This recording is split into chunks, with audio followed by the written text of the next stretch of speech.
Guys, nalulungkot si Yan, Sir. ganyan. Sige, hindi pa. Bakit ka nga nalulungkot? Panalo!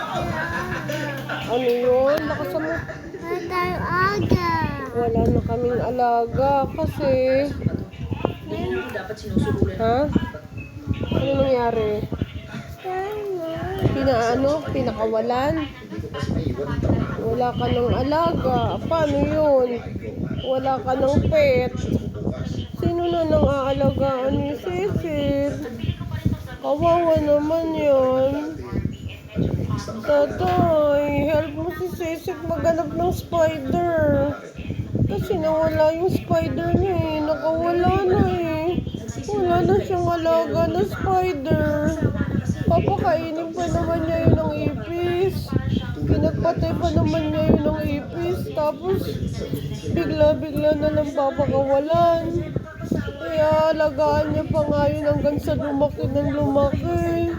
Kawawa naman si Cecil ko. Wala na siyang alaga.